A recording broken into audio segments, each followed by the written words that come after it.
So I want to update you on the astrology from last time, and I'll do it in two parts. First of all, I'm going to give you an overview, and then I'm going to get into more detail with my newly made astrology wheel. And sorry? I can't hear. Welcome to country. Welcome to country. So, on this beautiful land that must have been honoured and made sacred and looked after for, well, they say 60,000 years, I say 115,000 years when the first fire stick burning evidence is there, and probably longer, have looked after this land. And I'd like to thank them for the amazing care they took and the knowledge they had in the past, in the present, and also those emerging. And just to mention how not only did they just look after the land and burn it and treasure it, but they had kilometers and kilometers of crops growing. That is not mentioned very much because of the terra nullius idea. But not only did they have miles and miles of crops growing, but they had huge amount of yam cultivation. They had oyster beds for all up this coast. They were extremely settled. And in the south, they had very sturdy rock homes made of stone. So they weren't just this wandering, tribal people that they're made out to be. So thank you to them. So astrologically, you're probably all quite aware that we are actually in tumultuous times. We are at a very interesting time in the whole history of humanity, in fact, because we are on the cusp of changing. We already started to notice that change really in the beginning of 2020, and COVID was just one manifestation to give an idea of the way that society and life are going to change. What basically is happening is 4 of the major outer planets that move so slowly and create whole periods in history, whole cyclical stages of humanity's development. 4 of those outer planets are changing into other signs. And that creates a whole new, fresh beginning, really. And especially Pluto, which can take, sometimes it takes 30 years or so. This time, I think it's about 20 years. And it's moving into Aquarius. And so it's been for the last 20 or so years in Capricorn, which is very structured. It's governments, it's institutions, it's how we structure life, it's corporations. And now we're going to move, not quite yet, but we're just starting to get the beginning taste of it now, because you have to have the disruption and you have to have the ending of the old systems so that there's room for the new to come in.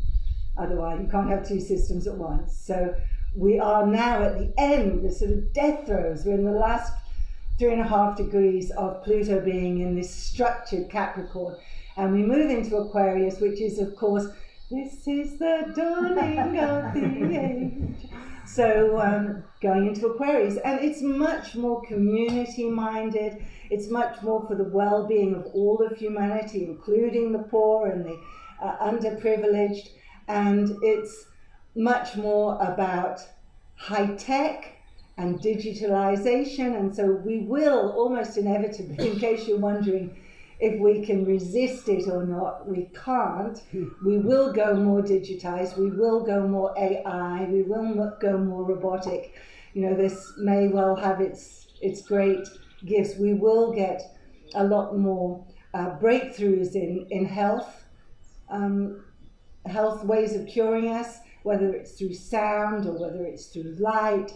I think there will be, when we've finally got into this Aquarian age, which isn't really complete until 2025, but it's only, we're talking, 2.5, 3 years away. It's not that far. But we're beginning it. It takes a while to transition in these huge movements of mankind. You know, it's like the Renaissance didn't just start on a year, even if they say it did. You know, it took a little while to come in and to go out again. And so this is like a new Renaissance, really. And it's really quite exciting for the Earth. We've got Neptune also moving into Aries. It's been in Pisces for a long time, which is actually, it's exalted there. It's wonderful. It does give the intuition and gives quite a spirituality. But when it goes into Aries, we start getting into this, also this, has that got any water in it? No, so it's okay. We start getting into, you know, Aries is really like, it's a cardinal sign. It creates, it's the pioneer. It starts us off, it gets us going on new things. And so once you've got Neptune there and Pluto going, that it just gives it all a kick start. It gives it a lot of energy, it gives it a lot of momentum. So that new Aquarian age can start with quite a blast from that. And then we have Uranus moving into Gemini. It's in Taurus now, and it's been in Taurus for quite a while. It was in Taurus for the 2008 financial collapse, and it'll still be in Taurus for this next collapse, probably. But then we go through and it gets into Gemini, and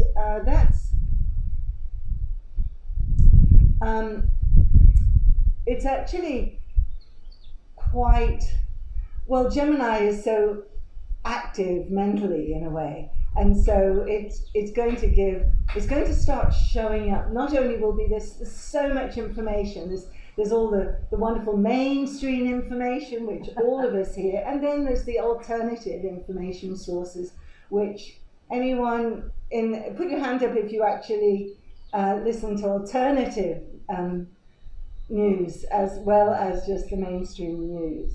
So nearly everyone.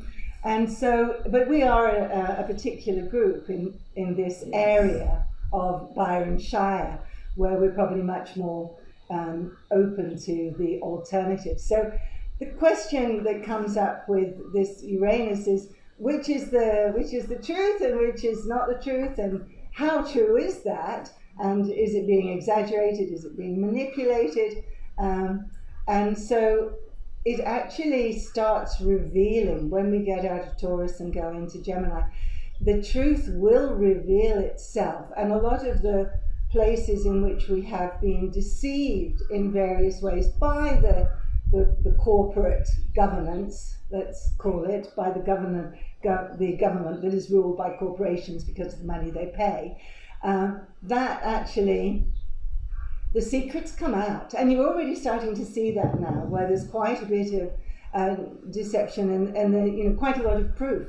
Plus, there's quite a few court cases going on, in particular with concerning lockdown and how legal was that. And there's a case at the moment of going to court of, can the person whose job was ended because they didn't want to have a genetically new medicine injected into them, can they actually sue the company that fired them because they couldn't legally do that?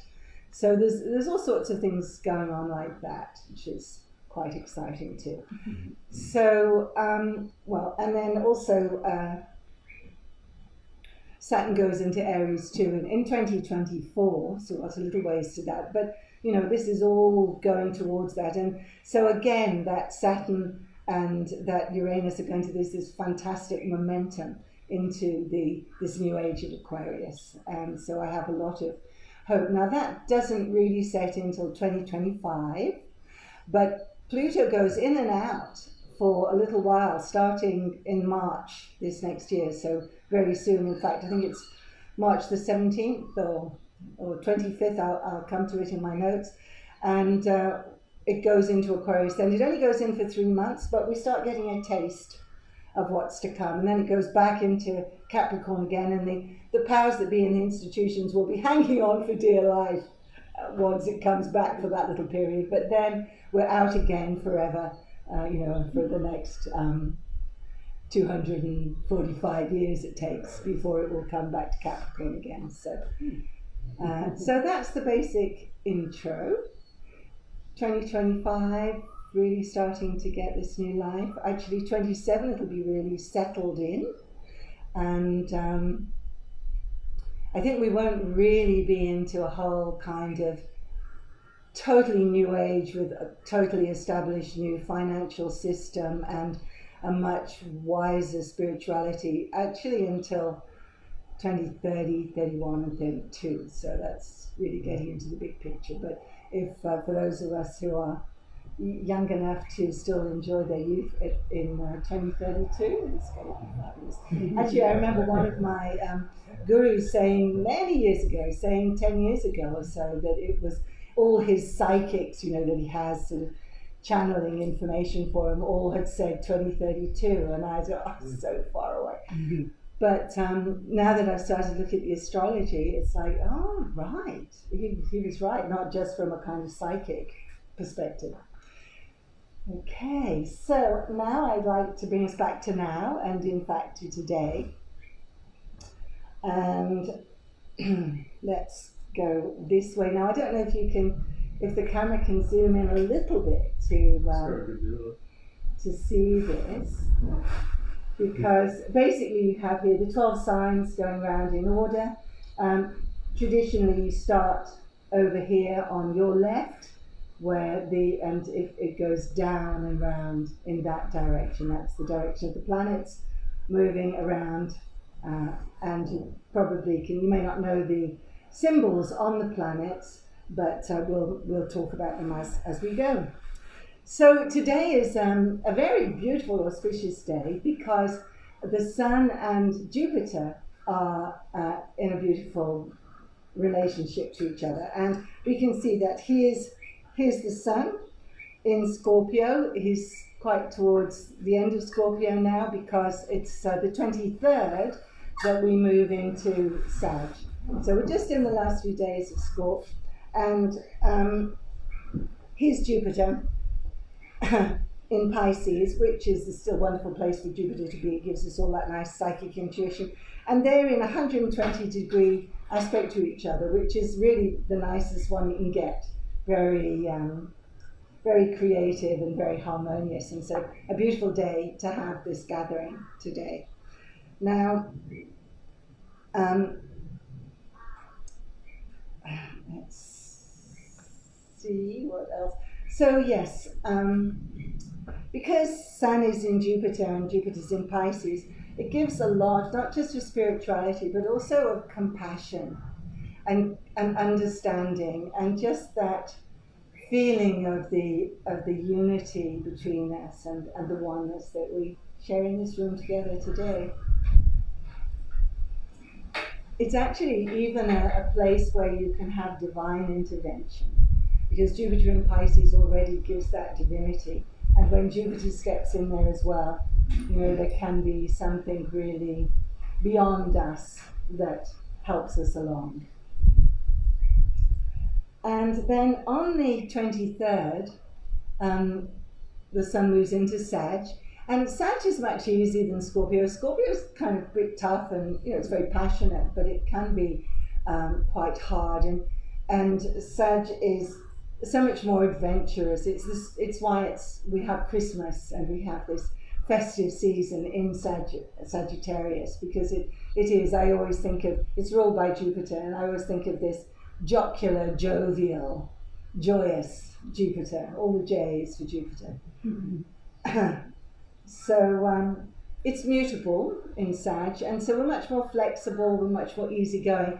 When it's in Scorp, that's fixed, and we can be quite stubborn and argumentative with our friends. If somebody disagrees with us, we really, push our case. But with Sag, you're more likely to go, yeah, whatever you think. That's much more open-minded, really.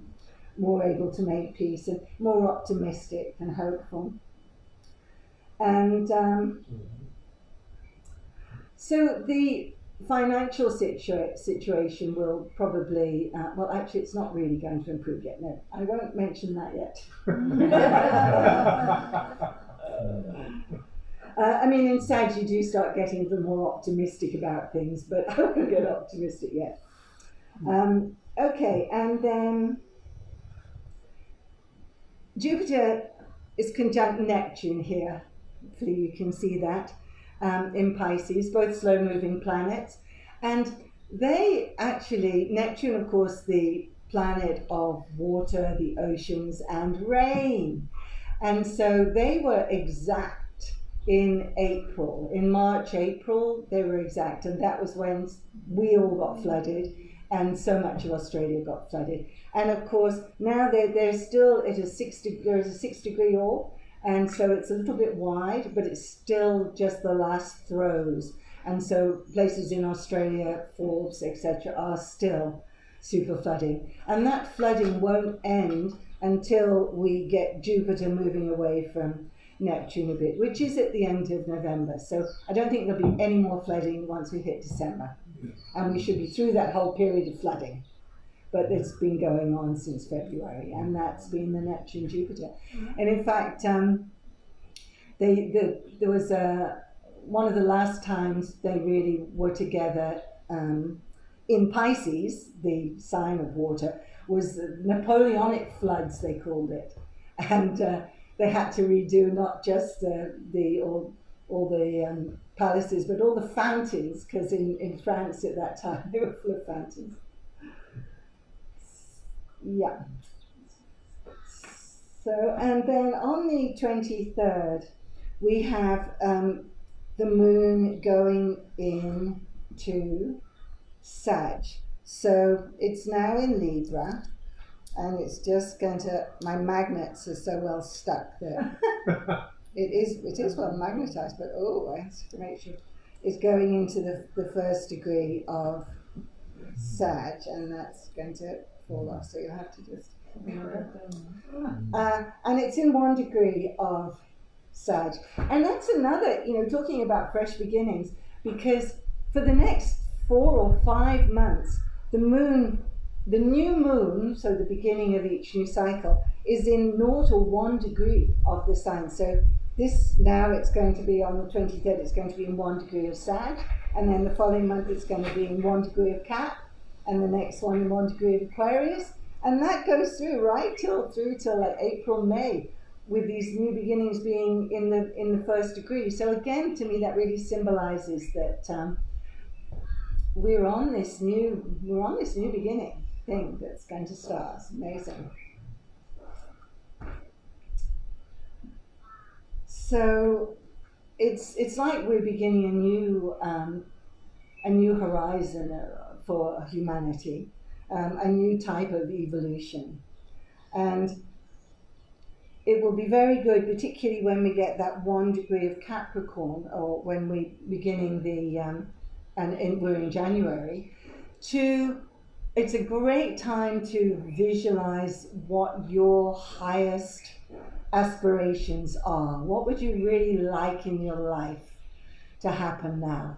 And I would suggest that, one thing you could do is just lie in bed each morning and actually verbally say it. I would really love if I could be fulfilled in this way and this way. Just very simple sentences. And it's if in this time it will be more the higher dimension, the higher powers that be, existence, God, whatever you might want to call it. If we're clear, if we can set our intentions really clearly, then that higher dimension will be able to manifest it for us. So, get clear, short sentences, no, I want this and this and this, and, just like really concise and clear, and it will be a really, really good time when that can manifest, when the new moon is in that, in the new year, the first one of the new year.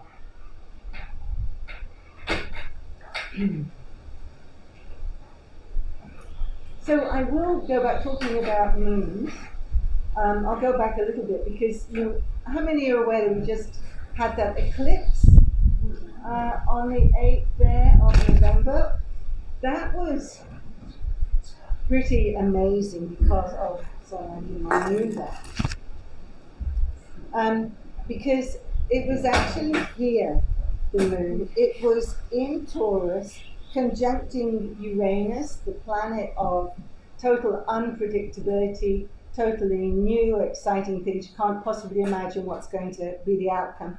And the North Node, or Rahu, which is our Dharma, where humanity's path is going to, or where your individual, the North Node in your chart is where you're born to go, really, like your highest destination. And that was all, it was square Saturn, 90 degrees to Saturn, and it was across from the Sun. And that was an incredibly powerful. You might have noticed that not only the eclipse was there, going a bit red and so on, but it was also the midterm elections in America. And it was unpredictable. They all expected, what do they call it, the red wave? And of course it wasn't. It was, the Democrats didn't do as badly as they thought. So Uranus, unpredictable. And that was in 16 degrees of Taurus. And so anyone who particularly has the 16 degrees in any planet in their chart would have been, affected. If your sun degree is at 16 degrees, if you have anything in that area of Taurus, that becomes quite an important. They reckon eclipses are like, new breakthrough periods, really. Okay. So going into December, and the moon.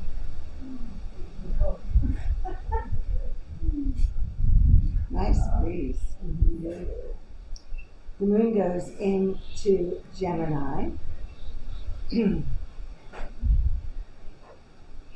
which will make it square to Neptune, and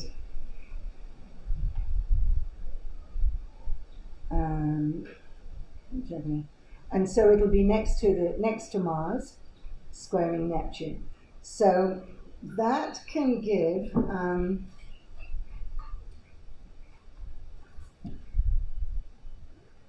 quite a bit of energy, really. Again, between like that feminine energy of the moon is given some momentum there to allow its intuition to flourish. So quite a nice time, that full moon from Gemini. But when it's in it's actually in a T-square with Neptune. And so that can mean that particularly the powers that be, actually there's quite a lot of confusion around. So there may, I imagine, be quite a bit of political confusion there, and also a bit of confusion on the money markets where they're not quite sure. When is this? This is the full moon in December the 8th. The 8th of December. It'd be hard really to have clarity. There won't be much clarity. It'll be a bit confusing. We'll be flexible and malleable, but the things that are structured, they won't be so happy. And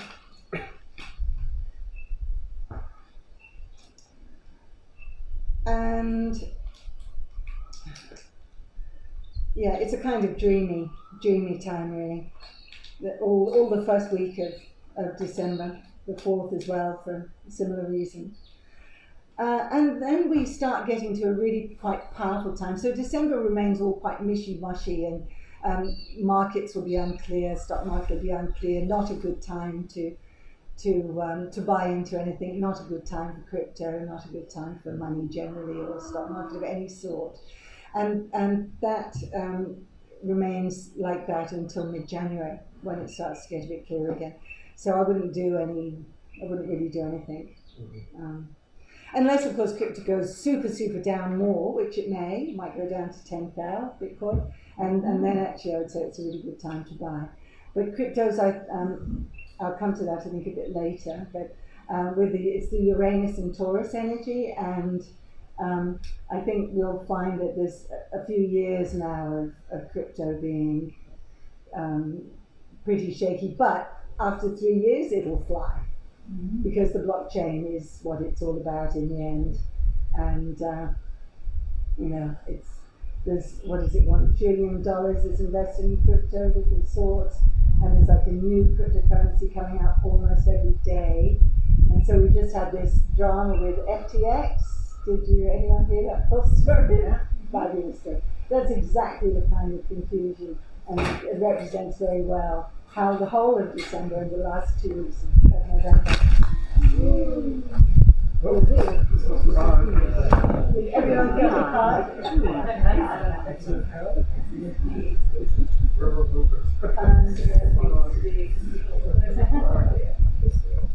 Yeah, this FTX collapse.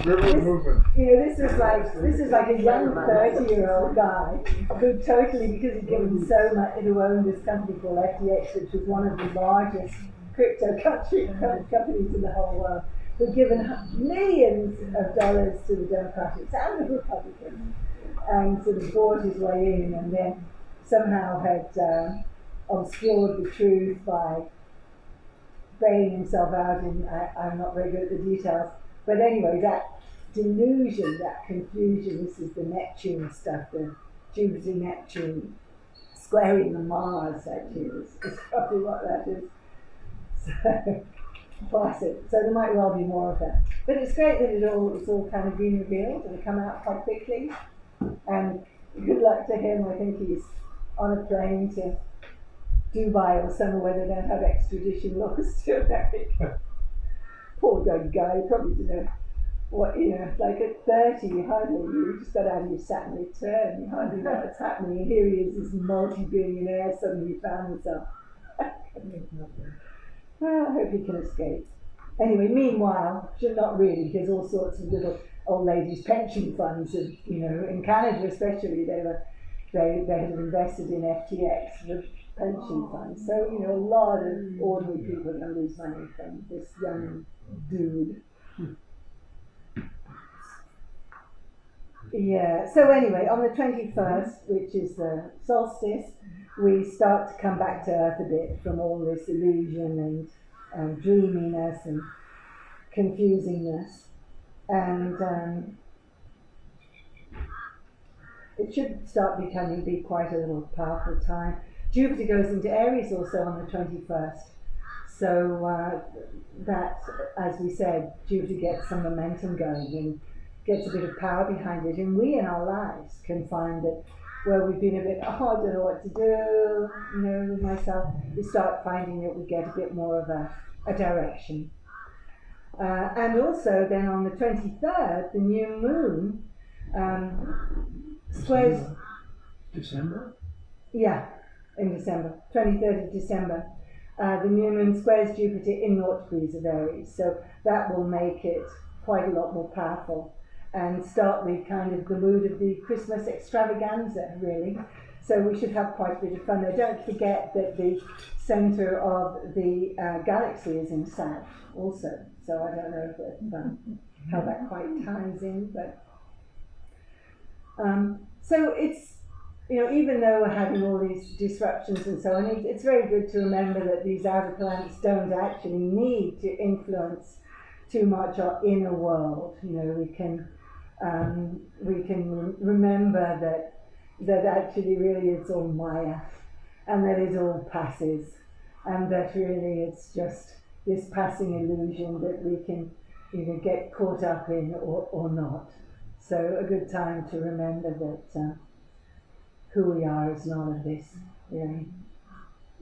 And at the same time, so during that winter solstice, we can upgrade our energetic being and start reaching a new kind of level of consciousness, really, with that surge in energy that Aries will bring us, and going into our higher selves.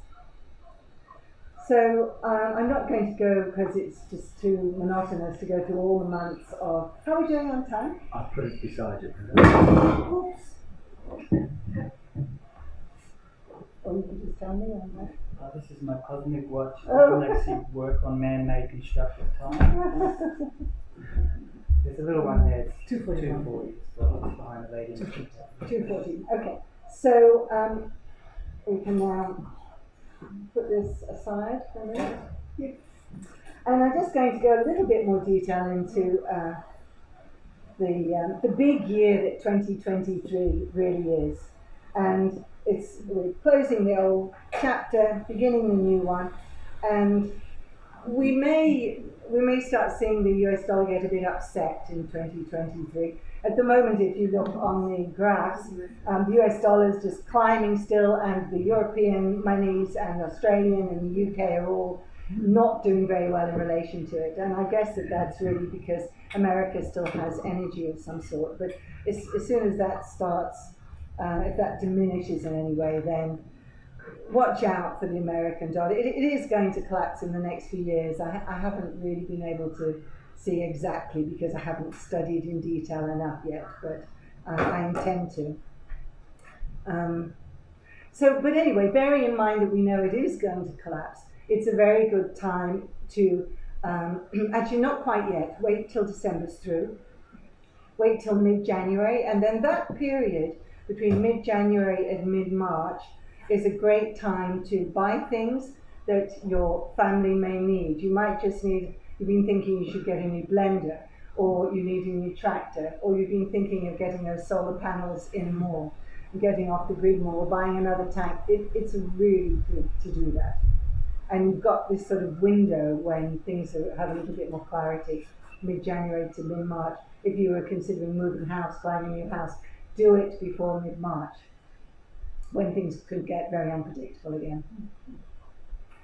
And you know, we know that we've got the World Economic Forum trying to digitize us. You'll own nothing and you'll be happy. That digitization, I don't think we can avoid it. I mean, we can have some kind of subculture where we all live off the grid and swap money and barter between us. But the digitization will come in, the centralizing of the banking system. They're trying very hard. And it looks like they're going to try and make us poor, like they're already, you know, challenging the food storage structures and so on. And so it looks like they want to try and make us poor, so because they think that then we won't spend so much, so then inflation can go down. You know, the banks are trying to control inflation.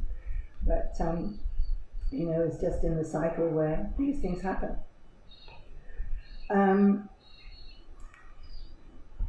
So March, middle of March, actually, it's when Pluto, date to remember, Pluto goes into Aquarius on the 23rd of March. That I couldn't remember the date. 23rd for 3 months, very important. And also at that same time, a bit earlier, Saturn moves from Aquarius into Pisces. So that up until that 23rd of March, again, you'll have the authorities being quite confused. I think there's going to be after March, there's going to be some amazing discovery, something as big and substantial as the discovery of electricity.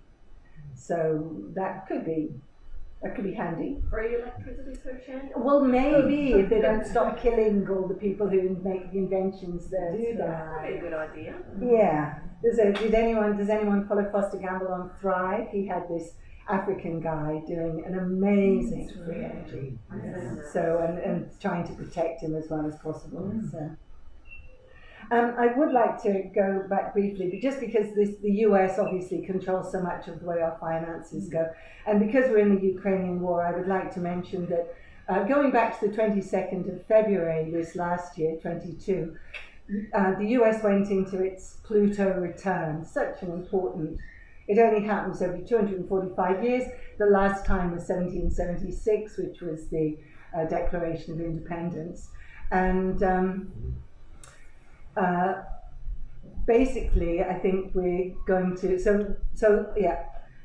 the precise Pluto return was the 22nd of February. The Ukrainian war was declared on the 24th, when America had put so much troops building up all along the Ukraine border and the border with Russia, even though they promised in a treaty previously they wouldn't.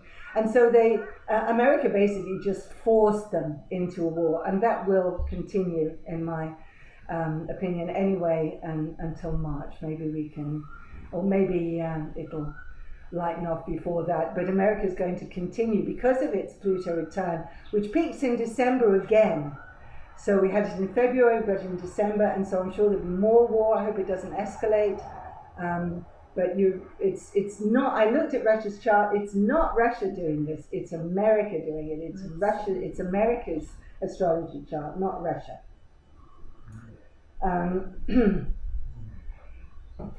Okay, I think I'm actually going to end there. And just say that, so for those of you who are quite good with the planets, basically we have Pluto into Aquarius, and then in 24 it's finally sitting there, and then in 25 we've got Neptune going into Aries for the new beginnings, Uranus into Gemini, and Saturn into Aries as well. And basically that's when we start really by, let's say, mid 2025. We're on a whole new fresh beginning. So let's end it there for the astrology.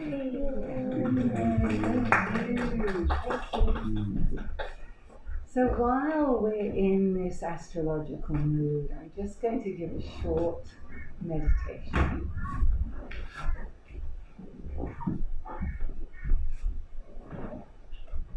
And I'd like you to come into your heart, come into your hara.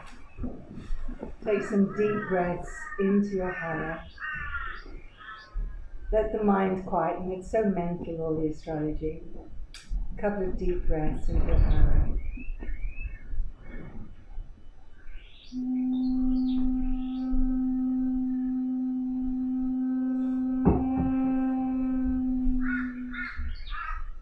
Listen to the sounds. Feel the beauty and the abundance of our beautiful planet Earth. Blue-green planet floating through space at astronomical speeds. Imagine our little moon out there, bringing especially us women harmony, nurturing.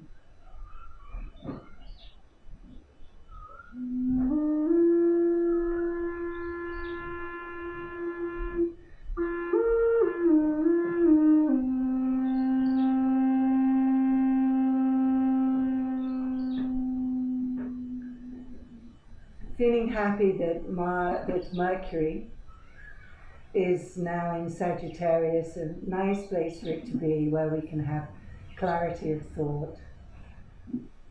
That heat of Mercury so close to the sun.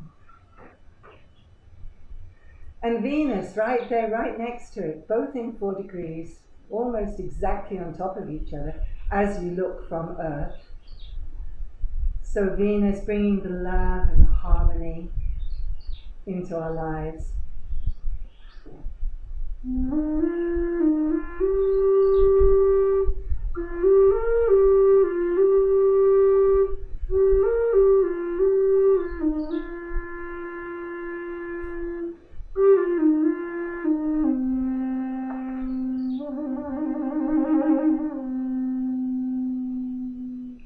So together managing to express, through Mercury, express our love.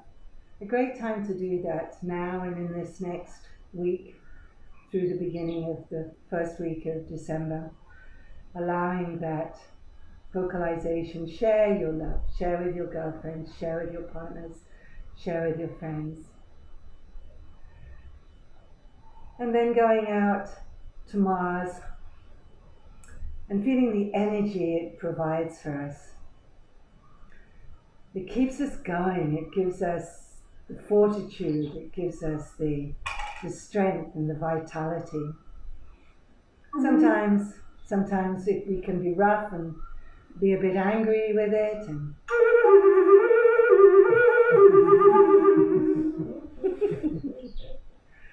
just like that. But then we go a little further and we get into Jupiter, and blessings be with Jupiter. So remember those keywords: jovial, jocular, joyous Jupiter as we bring in that Christmas season.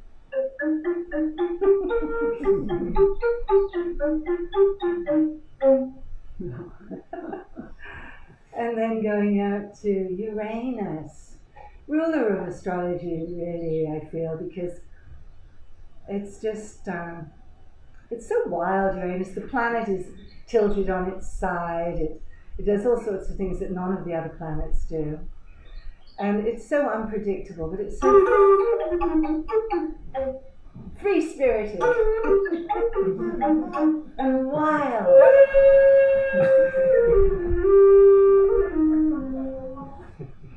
And spontaneous. Loves to just get up and dance. So Uranus is a wonderful planet out there. And then, fortunately, we go back out here. Oh, I missed Saturn. Excuse me, Saturn. It's because Saturn, you know, so as much as it is restrictive and somber, and of course the planet in a way that represents death and so many challenging things, it also is a great gift, because without it, it would be so hard to choose what we do. Because, you know, Jupiter and Uranus, they give us so much choice. The world's our oyster. We can do anything. And then Saturn comes along and goes, oh, we'll do that. And let's discriminate. And well, that's maybe not so good for us. Let's go there. And so Saturn has its own wonderful beauty of stability and consolidation.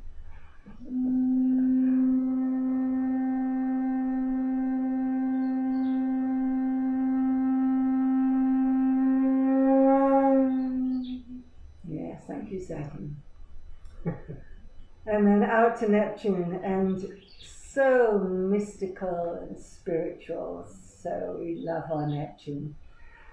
And ruled by Pisces, rules Pisces, which of course is that watery ocean god, and who helps us really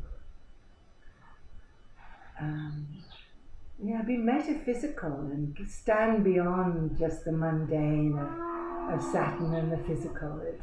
It's much more mutable and spiritual. How do you do? Well, I'm not going to play anything. That's beyond me on that one. Yes. Let's have a moment's silence for Neptune.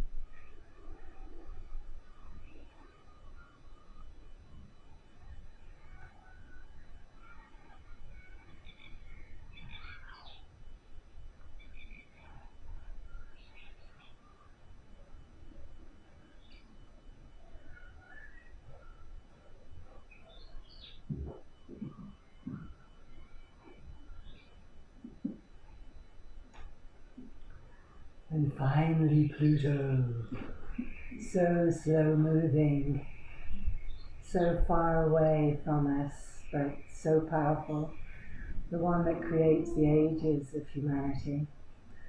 So let's all aspire together that this new movement of Pluto into Aquarius will bring a much more open humanity, new breakthroughs in ways we can hardly imagine, transformation of mankind's consciousness, like the evolution of mankind into a higher perspective.